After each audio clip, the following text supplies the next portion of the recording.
Hey, what is, so guys, back again with another interesting video. In this video I'm going to tell you how you can make validations on SSRS report parameters in Dynamics 365 Finance and Operations, because most of the time functional guy does not care about the validation when they provide a document to make a report. So as a technical person, it's our responsibility to make sure the validations are right on the parameters on a report, because the end user may mess up with the output of the report. So we have to stop that to by putting the validations on a report parameter. But before that, make sure you are subscribed to this channel, because every week I post tips, tutorial type videos on Dynamics 365 Finance and Operations or Power Platform. Okay, without wasting any time, let's jump back to the system and let's see how we can do that. So I've already opened a report here. So it has from date, to date and other parameters on the report. So we're going to put validations on these parameters. So we're going to put validation on from date to date field, because this is the basic example, because most of the report have these parameters. So you're going to get the whole idea of how the validations works. So basically the validation is simple. The from date field and the to date field cannot be empty here.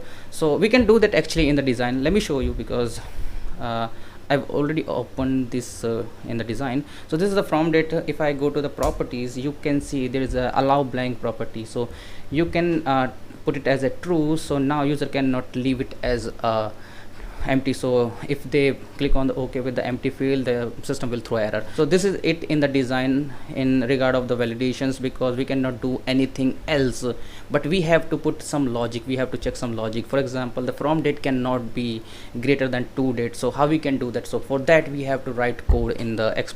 So we are gonna do that. So I'm in the Visual Studio. Okay, before doing anything, let me explain you something about the validation, how we are going to do that validation in this report. So we are going to use sys operation framework in Dynamics 365 Finance and Operations. So if you haven't heard about the sys operation framework, you can comment down below if you want a video on that. So we're going to use sys operations interface. It's an interface. So I have already written here this line. Let me uncomment this one. So sys operation validatable, this is an interface of sys operation framework. So you have to implement this framework to make the validations work. So this is not a class, you cannot extend it. You have to use this keyword implement. So now we can, so you can see I have written some param methods, which are the parameters on the report. So let me show you the next step. So next step is to write this validate method. So this is a boolean type validate method that you have to write all your validation logic inside it.